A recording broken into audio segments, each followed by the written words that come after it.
আজও সড়কপথে বাড়িতে কিংবা দীর্ঘ ছুটিতে ঢাকার বাইরে ঘুরতে যাচ্ছেন নগরবাসী। সড়কপথের খবর জানাতে গাবতলী থেকে যুক্ত হচ্ছেন সহকর্মী জেমসন মাহবুব।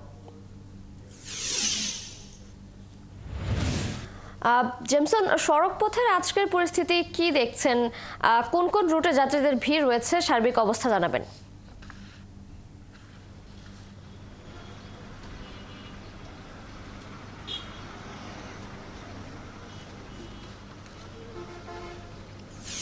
আসলে এখন সব তো ঢাকার রুটেই আসলে যাত্রীর চাপটা বেশি থাকবে, কারণ হচ্ছে এখন কর্মস্থলে ফেরার সময়, ঈদ যেহেতু শেষ, ঈদ শেষে আপনার কর্মস্থলে ফেরার সময়, এই কারণে ঢাকার রুটেই আসলে মানে উত্তরবঙ্গ থেকে, আমি যে জায়গায় রয়েছি উত্তরবঙ্গ থেকে আপনার ঢাকার দিকে যাত্রী সংখ্যাটা আসলে বেশি হবে ঢাকার পথে।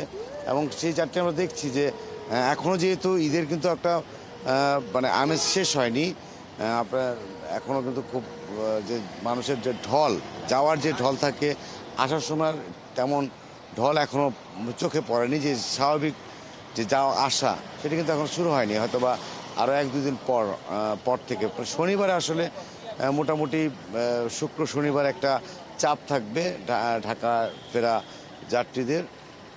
এখন পর্যন্ত আসছে দু একটা গাড়ি আসছে, তারা যাত্রী নামাচ্ছে এবং চলে যাচ্ছে। এবং যাত্রীদের সাথে আমরা কথা বলে যেটি জানতে পেরেছি, যে আপনার ঈদের সময় বাড়ি ফেরা মানুষরা যেভাবে আশ্বস্ত এবং খুব নির্বিঘ্নে বাড়িতে ফিরে গিয়েছিলেন, তারা কিন্তু আবার নির্বিঘ্নেই ঢাকায় ফিরতে পেরেছেন, এমনটা তারা খুব খুশি। সব কিছু মিলিয়ে রাস্তা ফাঁকা রয়েছে এবং রাস্তায় কোনো যানজট নেই তেমন একটা।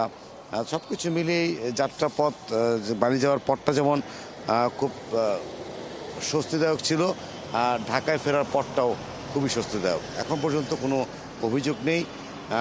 আর দু একটা জায়গায় একটু গাড়ির চাপ থাকতেই পারে রাস্তার মধ্যে।